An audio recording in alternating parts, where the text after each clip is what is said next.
Le mandat de la nouvelle équipe dirigeante de la CEMAC couvre la période 2023-2027.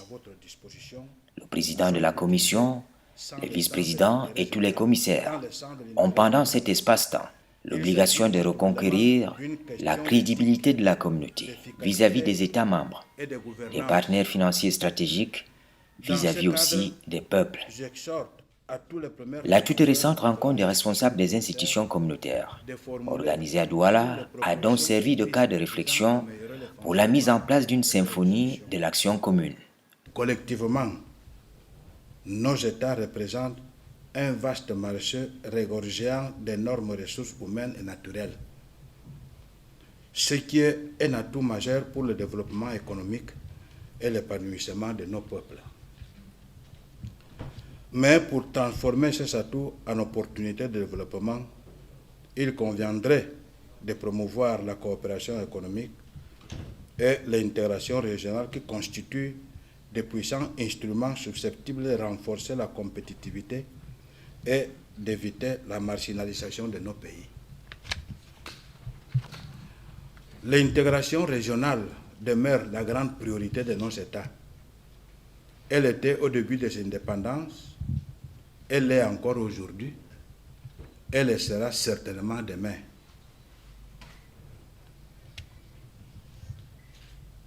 J'ai toujours dit que si notre communauté est en retard, ce n'est pas l'espace que nous occupons, c'est les hommes que nous plaçons à la tête de nos institutions et à nos, départements. Dans mon ouvrage publié en 2008, je m'interrogeais sur les véritables raisons de la poursuite inlassable depuis tant des années du processus d'intégration régionale. La réponse à ma question se trouve dans la vision du programme économique régional qui, comme vous le savez, poursuit l'ambition de faire de la CEMAC en 2025 un espace économique intégré et émergent où règne la sécurité, la solidarité, la bonne gouvernance au service du développement humain. Les chefs d'État de l'espace communautaire ont donné des orientations pour un cadre de collaboration horizontale. La CEMAC s'est déployée en prenant appui sur la vision commune, dont l'élément central est l'amélioration des conditions de vie des peuples. Il y a dans cette vision une idée fondamentale qui est le développement humain et qui est au cœur de l'intégration régionale. Il s'agit ici d'un développement par la lutte contre la pauvreté et contre toutes les conditions socio-économiques qui fragilisent les femmes et les hommes de nos pays et conduisent à leur marginalisation sociale. Nos populations pauvres veulent pour leurs enfants ce que nous tous, qui sommes ici réunis, voulons pour les nôtres, c'est-à-dire une éducation, une bonne santé, la sécurité matérielle et des opportunités. Nos populations veulent avoir une chance d'améliorer leurs conditions de vie et renforcer leurs capacités. Ce qui implique que les dirigeants de la communauté que nous sommes avons le devoir de développer les initiatives efficaces et cohérentes pour permettre à ces populations de constater les effets positifs de l'intégration. Préoccupation exprimée de manière réitérée par nos hautes autorités et qui doit nous servir de boussole. Sur la base des principes fondateurs de la CEMAC, à savoir la solidarité, la collégialité, l'égalité, la transparence et la justice, il est projeté une réforme profonde pour le renforcement de l'efficacité de l'action des services communautaires.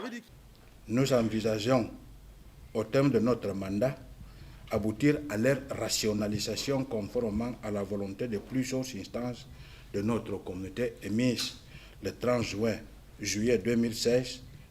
Pour ce faire, je voudrais d'ores et déjà inviter tous les responsables de ces institutions spécialisées de formation à entreprendre la prospection de voies et moyens pour aller vers une autonomisation financière.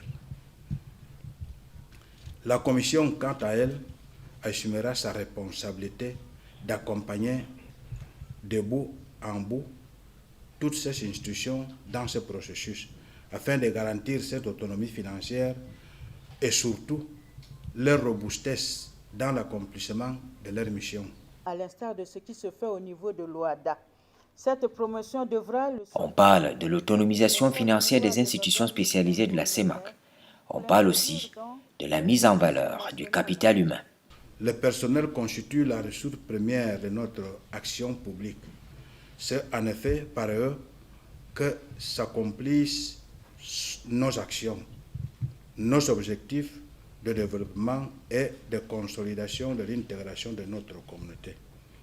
Cependant, il s'agit également de la charge budgétaire la plus importante, d'autant plus qu'elle est arrimée aux charges fixes de fonctionnement. Dès lors, il nous faut arriver à réduire cette charge tout en garantissant la qualité de notre administration communautaire et en respectant les hommes et les femmes qui composent nos équipes. C'est pourquoi je suis convaincu qu'il nous faut faire preuve de plus d'imagination que cela n'a été jusqu'à ce jour. Pour ce faire, nous mettons en place des actions d'accompagnement, de formation et de renforcement des capacités. N'hésitez donc pas à déclarer vos effectifs, car nous devons identifier toutes les situations de sous-activité. Permettez-moi de rassurer les fonctionnaires qu'à cet stade, aucun plan de licenciement ni de dégagement de cadres n'est envisagé. Nous allons tendre progressivement vers un dispositif unique qui vise à récompenser le personnel, notamment à travers la promotion et le respect de son plan de carrière. Par ailleurs, des dispositions devront être prises pour accélérer le processus de prise en charge sanitaire par un mécanisme approprié d'assurance santé de tous les personnels. Des démarches dans ce sens sont déjà engagées auprès de notre institut de mission, la Banque des États de l'Afrique centrale, qui a une expérience pointue dans ce domaine. Tous les organes de contrôle de la CEMAC, la Cour de justice, la Cour des comptes communautaires se doivent d'accomplir leur mission en toute plénitude. Je demande à tous les responsables des institutions communautaires ainsi qu'aux membres du gouvernement de la Commission d'abandonner les vieilles habitudes, d'adopter un esprit de travail d'équipe dans la réalisation du projet communautaire qui nous a été confié.